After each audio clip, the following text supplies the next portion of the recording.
Moon को लेकर पहुंचा अनिरुद्ध बोस हाउस में। जी हाँ दोस्तों, हम बात कर रहे हैं स्टार प्लस के शो जनक की। तो दोस्तों, आगे बढ़ने से पहले अगर आप इस चैनल पर नए हैं तो इसे सब्सक्राइब कर दीजिए, साथ ही बेल आइकन दबाना ना भूलें। वीडियो अच्छा लगे तो इसे लाइक ज़रूर कीजिएगा। चलिए आगे बढ़ते हैं दोस्तों।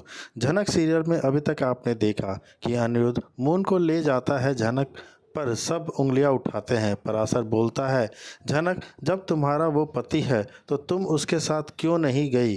जनक बोलती है, हमारी शादी नहीं हुई है। अब जनक अपने रूम में चली जाती है। गंगा तमाशा करने लगती है। पराशर बोलता है, तुम लोगों को सच जानना है तो हम बताते हैं। सच, हमारी शादी नहीं हुई है। तुम लोगों की वजह से हमने झूठ बोला था कि हमने शादी की है। जी हाँ दोस्तों, लेकिन सच तो यह है कि हमारी शादी हुई ही नहीं। सभी लोग पराशर की बात सुनकर शॉक हो जाते हैं। अब दूसरी तरफ अनिरुद्ध मून को लेकर बोस हाउस पहुंचता है। सभी लोग मून को देखकर शॉक हो जाते हैं। सुबह बोलता है, यह किसकी घर ले चले आए हो। अनिरुद्ध बोलता है, यह मेरी और अर्शी की बेटी है और यह इस घर में ही रहेगी। सभी लोग यह बात सुनकर शॉक होते हैं। अनिरुद्ध सारी सच्चाई बताता है और यह सच बच्चा झनक के पास था। बड़ी बॉडी बोलती है, गांव में तुम्हें झनक मिली थी। अनिरुद्ध बोलता है, हाँ, और अब मैं झनक से कभी नहीं मिलूंगा। अर्शी बोलती है, इसका विश्वास कैसे करूं मैं। अनिरुद्ध बोलता है, विश्वास करना होगा तो करो, अगर नहीं करना है तो मत करो। झनक ने हमारी अमानत हमें वापस की है, हम पर उसका एहसान अर्श रहेगा। अर्शी बोलती है, तुम झनक से क्यों नहीं मिलोगे। अनिरुद्ध बोलता है, झनक ने शादी कर ली है और मैं किसी के शादीशुदा ज़िंदगी में इंटरफेयर नहीं करूंगा। अर्शी बोलती है, वो झूठी लड़की है, आखिरकार उसने शादी कर ही ली अपने के लेवल के हिसाब से। अर्शी बोलती है, अनिरुद्ध तुम कंफर्म हो ना कि हमारी बेटी। अनिरुद्ध बोलता है, मेरे पास सबूत है, मैं दिखाऊंगा और हमें इस बच्ची को बहुत सारा प्यार देना चाहिए। सुबह बोलता है, ऐसा भी हो सकता है यह बच्ची झनक की होगी, शायद तुम्हें फंसा रही होगी। अनिरुद्ध बोलता है, मैंने बोला ना मेरे पास सबूत है।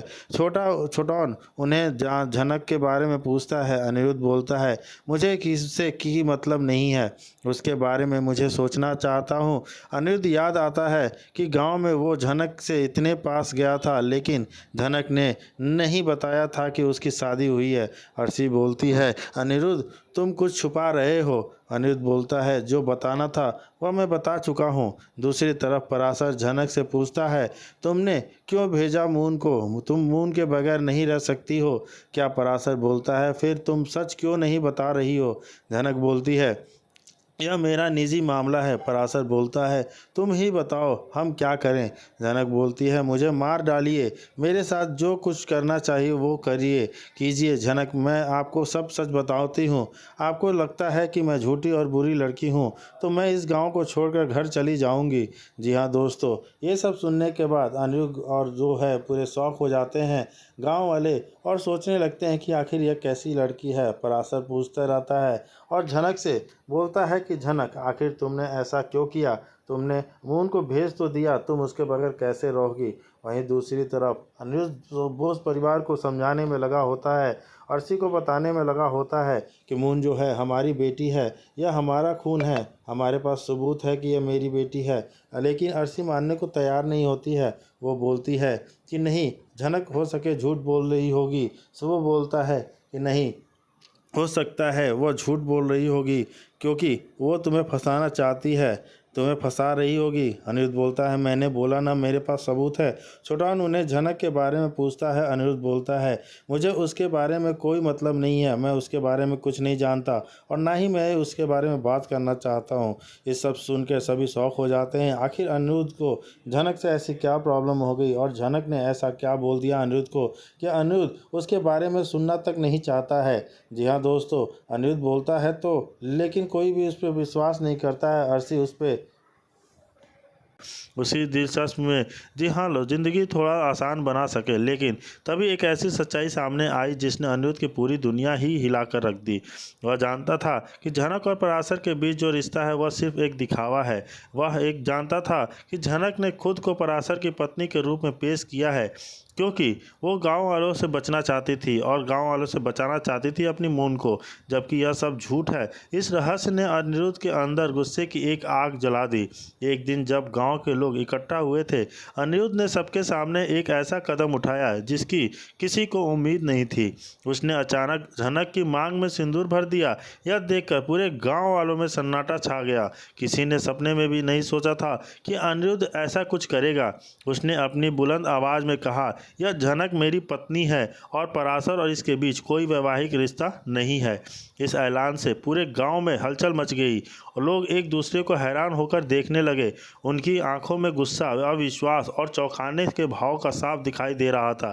पराशर, जो पहले से ही गुस्से में से भरा हुआ था, और भी भड़क गया। उसकी आंखें लाल हो गईं और वह अनिरुद्ध की ओर देखा और लपका चिल्लाते हुए बोला, तुम्हारी हिम्मत कैसे हुई झनक की मांग भरने की? वह मेरी पत्नी है। इस हंगामे के बीच झनक धीरे धीरे आगे आई। उसकी आंखों में पश्चाताप और दृढ़ संकल्प था। उसने दोनों पुरुषों को शांत करने की कोशिश की और फिर गांव वालों को ओर मुड़ते हुए कहा, अब मैं और झूठ नहीं बोलूंगी। उसकी आवाज़ में सच्चाई की ताकत थी, लेकिन वह अंदर से कांप रही थी। उसने कहा, मैं आप सभी से माफ़ी मांगना चाहती हूँ। आप सभी से एक बहुत बड़ा सच छुपाया है। फिर उसने बताया कि मून पराशर की बेटी नहीं है, बल्कि अनिरुद्ध की बेटी है। यह सुनकर फिर से पूरे गांव में खामोशी छा गई। किसी को विश्वास नहीं हो रहा था कि यह कहानी इतनी उलझी हुई हो सकती है। जनक ने आगे बताया कि मून को उसके जन्म नहीं दिया, बल्कि उसकी बड़ी बहन अर्शी ने जन्म दिया है था। अर्शी के बाद किसी औरत ने मून को उससे चुरा लिया था। बाद में वह औरत जनक से मिली और उसे मून वापस सौंपा दी। वह सुनकर पराशर पूरी तरह से टूट गया। वह सब समझ नहीं पा रहा था कि अब क्या करे। उसने कभी सोचा भी नहीं था कि जनक उसे इतना बड़ा झूठ बोलेगी। वह जनक की ओर निराश नज़रों से देखता रहा और फिर उसकी आवाज़ में दर्द और अकेलापन झलक आया। उसने कहा, अगर तुम मून और खुद को लेकर चली गई तो मैं अकेला रह जाऊंगा। इस गांव में तुम्हारे बिना कुछ भी नहीं बचता। यह सुनकर झनक दिल से भर आया और पराशर के साथ बिताए गए सालों को याद किया। उसने यह भी याद किया कि पराशर ने हमेशा उसका साथ दिया था, खासकर मून के आने के बाद। लेकिन दूसरी तरफ था अनिरुद्ध, जो उसका पहला प्यार था और उसकी बेटी मून का असली पिता था।